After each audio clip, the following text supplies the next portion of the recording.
Hello everyone, please like, share and subscribe our channel and press the bell icon for getting new updates and video.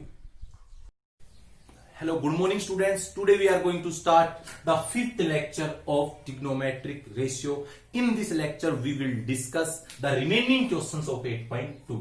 तो आइए देखते हैं जो 8.2 के जो क्वेश्चंस बच गए हैं उनका सॉल्यूशन। तो देखिए, उसके बाद क्वेश्चन नंबर सेकंड हमारा है choose the correct option and justify your answer.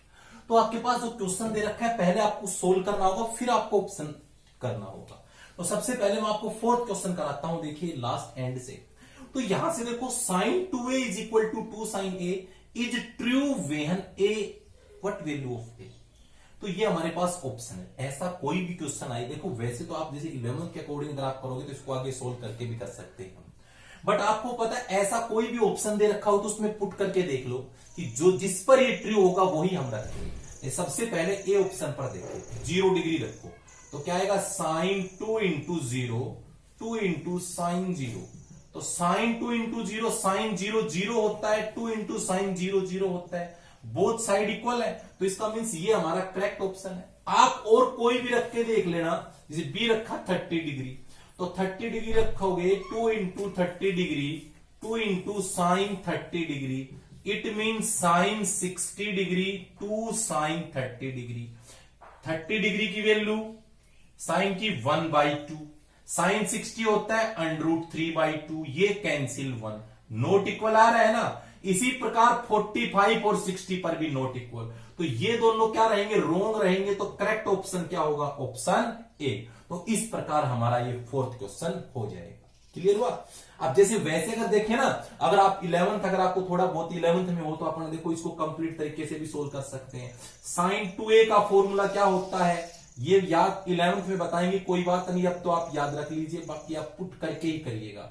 यहां से बताओ 2 से 2 कट गया, साइन से साइन, तो cos a इक्वल टू 1। तो बताओ a 1, cos 1 किस पर होता है, देखो cos 1 होता है 0 डिग्री पर, तो वैल्यू क्या हुई 0 डिग्री। तो इस टाइप से आप कर सकते हो, बट आपको 10th में पुट करके ही करना है। नेक्स्ट क्वेश्चन आप देखिए, यहां से अगला क्वेश्चन है थर्ड। इसका थर्ड में आपको ये 4 ऑप्शंस दे रखे हैं, आप सोल्व करिए। 1 माइनस tan 45 का होल स्क्वायर लिख सकता हूं, ये 1 प्लस tan 45 का होल स्क्वायर। तो 1 माइनस tan 45 1 होता है, तो 1 का होल स्क्वायर, 1 प्लस 1 का होल स्क्वायर। तो ये तो आएगा 1 माइनस 1 अपॉन 1 प्लस 1, 0/2। आंसर क्या आया 0। तो कौन सा ऑप्शन आएगा, डी ऑप्शन आएगा। क्लियर हुआ, 0 आंसर आएगा 0। तो ये हमारा थर्ड क्वेश्चन हुआ। उसके बाद हमारा सेकंड क्वेश्चन है, कौन सा करेक्ट ऑप्शन है, दोनों एक जैसे हैं, आप लोग देख लीजिए। तो मैं ये करता हूं, बताओ 2 tan 30 की वैल्यू क्या होती है। इसका सॉल्यूशन कर रहे हैं हम सेकंड क्वेश्चन का, क्या होती है 1/√3। आप लोग देखिए tan 30 1/√3, 1 माइनस 1/√3 tan स्क्वायर है तो होल स्क्वायर हो जाएगा यार। ये आएगा क्या 2/√3 डिवाइड में 1 माइनस √3 का स्क्वायर 3 होता है, तो 2/√3, ये 3 एलसीएम 3 माइनस 1, तो ये क्या आएगा 2/√3 अपॉन 2/3। तो यहां से अगर आप सोल्व करते हो तो यह आएगा 2/√3, ये 3/2 रेसिप्रोकल हो जाएगा, 2 से 2 कैंसिल, तो 3/√3, तो ये आ गया बच्चों √3। अब √3 देखो, आपको ये देखना है, आपने कोई √3 इसमें कोई वैल्यू ही नहीं दे रखी, तो आप वैल्यू देखो। बताओ cos 60 की वैल्यू, cos 60 की वैल्यू होती है 1/2, इसका मीन्स ये रिजेक्ट हो गया।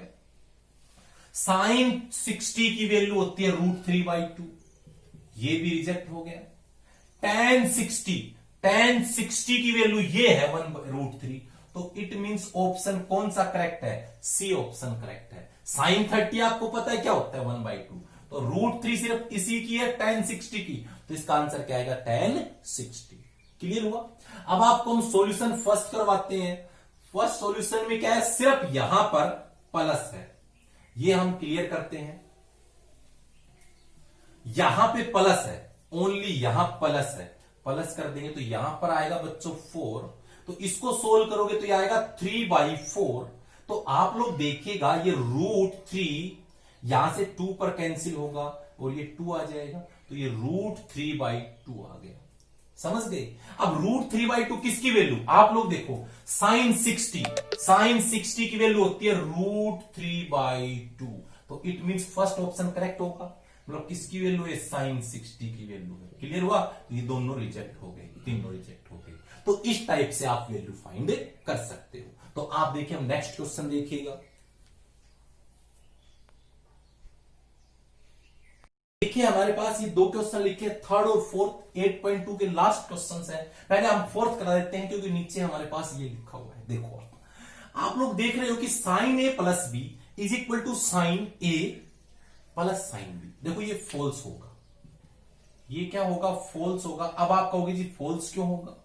तो देखो बेटा, इसमें फॉल्स क्यों होगा ये, तो ऐसे कोई भी क्वेश्चन आए, देखो 11th में आप रिजल्ट पढ़ोगे, ये वैसे रिजल्ट क्या होता है, मैं आपको रिजल्ट दिखा देता हूं कि साइन ए प्लस बी का रिजल्ट होगा साइन ए कोस बी प्लस कोस ए साइन बी। ये होता है। अगर यहां ये होता तो एग्जैक्ट होता, बट आपको 11th की बात नहीं है। तो आप एक काम करोगे, ऐसे कोई भी क्वेश्चन आए, अगर आपको ट्रू फॉल्स चेक करना हो, तो आपको तो नहीं पता ये सही है गलत है, उसके लिए आप कोई अपनी मर्जी से कोई 2 वैल्यू ले लो जो आपको आसान लगे।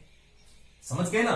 जो वैल्यू आपको आसान लगे वो वैल्यू ले लीजिए। जैसे मैंने यही ले ली, मान लीजिए a इज इक्वल टू, मैंने ले लिया 30 degree and b is equal to, यहां से मैंने क्या ले लिया, कोई भी वैल्यू ले सकते हो, 60 डिग्री, ये ले ली मैंने, 30 degree 60 degree.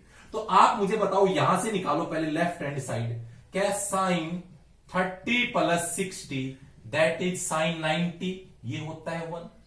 Right hand side आप लोग देखो, sine 30 degree plus sine 60 degree, sine 30 होता है क्या है, 1/2 होता है, साइन 60 √3/2, 2 एलसीएम आ गया 1 प्लस √3। क्या दोनों इक्वल है? नोट इक्वल है, नहीं है ना इक्वल। इक्वल होती तो ट्रू होता, अब इक्वल नहीं है, तो ये क्या हुआ? फॉल्स हुआ। क्लियर? तो आपको ये समझ में आ गया होगा। उसके बाद हमारे पास सेकंड क्वेश्चन है, sine theta is increase when theta is increase. कहने का मतलब ये है कि साइन की वैल्यू बढ़ेगी कब? जब एंगल आप बढ़ाओगे। तो आप देख रहे हो, यहां देखो साइन है, पहले क्या था 0, फिर 1/2, फिर 1/√3, फिर √3/2, फिर 1। तो ये इंक्रीज हो रही है कि डिक्रीज हो रही है? ये वैल्यू इंक्रीज हो रही है। क्या हो रही है? इंक्रीज। जैसे जैसे एंगल बढ़ा रहे हो, जैसे 30 लिया तो 0 से 1/2 हुआ, 90 लिया तो 1/2 से 1 हुआ। तो इस प्रकार जैसे जैसे साइन में एंगल बढ़ाओगे तो ये क्या रहेगी? वैल्यू बढ़ेगी। तो ये सेकंड जो है ये हमारा ट्रू होगा। क्या होगा? ट्रू। ये होगा ट्रू। थर्ड में देखो, ये बोल रहा है the value of cos theta is increase when theta is increase. अब ये देखो, कोस में आपको साफ नजर आ रही है, जैसे हम इधर जा रही है, मतलब थीटा को, एंगल को बढ़ा रहे हैं, तो वैल्यू बढ़ रही है, घट रही है? घट रही है बच्चों। तो ये होगा फॉल्स। थर्ड में क्या है? देखो, फर्स्ट क्या है? फॉल्स है। सेकंड क्या है? ट्रू है। थर्ड क्या है? फिर फॉल्स है। ये फॉल्स होगा, ये होगा फॉल्स। क्यों? यहां पे आएगा डिक्रीज, तो सही होता कि थीटा की वैल्यू बढ़ाएंगे तो जैसे जैसे थीटा इंक्रीज करेंगे तो वैल्यू डिक्रीज होगी, या वैल्यू डिक्रीज होगी तो थीटा इंक्रीज होगा। तो यहां डिक्रीज आता है, बट अब ये क्या है? फॉल्स। समझ गए? आपने देखा होगा वैल्यू अकॉर्डिंग, देखो मैंने टेबल बना रखी, इसी में पता लग जाएगा। अब यहां बोल रहा है sine theta equal to cos theta, all value of theta. ये फोर्थ भी फॉल्स है, सभी पे इक्वल थोड़ी होती है। देख लो, 0 पे यहां 0 है, यहां 1 है, 30 पे यहां 1/2 है, √3/2 है, तो इक्वल है क्या? नहीं है, तो फॉल्स हुआ। बट ए की वैल्यू किस पर होती है इक्वल? इन दोनों पे। देखो 45 आता है यहां पे, तो ये ट्रू होता। 45 आता तो क्या आता? ट्रू। बट अब क्या है? फॉल्स। क्योंकि सभी के लिए नहीं है, सिर्फ ओनली 1 वैल्यू के लिए टेबल के अकॉर्डिंग। आप ये देखो, cos theta is not defined at A equal to 0। अब कोट देखो, कोट 0 डिग्री पे क्या है? Not defined. तो इट मींस ये ट्रू है। फिफ्थ क्या हुआ? ट्रू। तो आपको अच्छी तरह समझ में आ गई ट्रू और फॉल्स फोर्थ क्वेश्चन को। ठीक है, अब आपके पास लास्ट जो हमारा क्वेश्चन है, ये थर्ड करवाते हैं। इसमें थर्ड क्वेश्चन बड़ा ही सिंपल और इंपोर्टेंट क्वेश्चन है। देखो एनसीईआरटी को तो ये तो मान के चलिए ऑल जितने भी क्वेश्चन है सारे मोस्ट इंपोर्टेंट क्वेश्चन है। तो आप लोग देखिएगा ये क्वेश्चन सॉल्यूशन अगर हम इसका करते हैं तो आप लोग सबसे पहले जो गिवन है वो लिखें। क्या है given? tan a plus B equal to √3 and tan a minus B equal to 1/√3। बच्चों एक इंपॉर्टेंट बात इसमें यह है कि कोई भी ट्रिग्नोमेट्रिक फंक्शन आए राइट में, जैसे लेफ्ट में जो ट्रिग्नोमेट्रिक हो राइट में वही बनाएंगे। तो लेफ्ट में tan है तो √3 देखेंगे tan में किसकी वैल्यू है। तो tan में √3 ये है, किसकी वैल्यू है? 60 डिग्री की। तो यहां लिखो tan a plus B is equal to tan में वैल्यू किसकी है? 60 की। tan से tan कैंसिल हो जाएगा, इसका मतलब आपको काटना नहीं है, सीधा लिखना है a plus B equal to 60। This is equation first. Second में देखो लेफ्ट में tan है तो राइट में tan बनाएंगे, ये बात मैंने समझाया था। लेफ्ट में साइन होता तो वैल्यू साइन में देखते, लेफ्ट में कोस होता तो वैल्यू कोस में देखते, बट लेफ्ट में tan है तो tan में देखो। tan में 1/√3 किसकी वैल्यू है? 30 डिग्री की है कि नहीं? तो tan से tan कैंसिल तो a माइनस बी हो गया 30 डिग्री। इक्वेशन क्या हो गई? सेकंड। अब दोनों को सोल्व कर दो फ्रॉम फर्स्ट एंड सेकंड। तो बोलो क्या हुआ? a plus B is equal to 60, a minus B is equal to 30। Adding cancel तो 2a is equal to 90 degree, a हुआ 90/2 दैट इज 45 डिग्री। अब फ्रॉम फर्स्ट में देखो a की वैल्यू 45 लो तो 45 plus b is equal to 60 degree. तो b क्या हुआ? 60 माइनस 45, ये होगा 15 डिग्री। तो आपके पास समझ में आ गया a 45 और b 15। अब ये भी ध्यान रखनी कंडीशन की a प्लस बी क्या है, जो ऐड करो। देखो करके देखिए, हम अपनी यहां आपको कॉपी में करने की कोई जरूरत नहीं है, सिर्फ मैं वैसे ही समझने के लिए कि a प्लस बी अगर आप करते हो तो क्या है बताओ? 45 प्लस 15 तो 60। तो जो 60 डिग्री है वो 0 से बड़ी और 90 से दोनों के बीच में है। दूसरी कंडीशन देखो a किससे बड़ा होना चाहिए? b से, a ग्रेटर b। तो a की वैल्यू क्या है? 45, b है 15, ग्रेटर है कि नहीं? तो दोनों कंडीशन भी सेटिस्फाई हो रही है, वैल्यू भी आ गई। तो ये हमारा थर्ड क्वेश्चन था। तो अब हमने इस वीडियो में आपको 8.2 एक्सरसाइज करवाई है। नेक्स्ट वीडियो में आपके लिए लेके आएंगे 8.3 exercise. Thank you, have a nice day.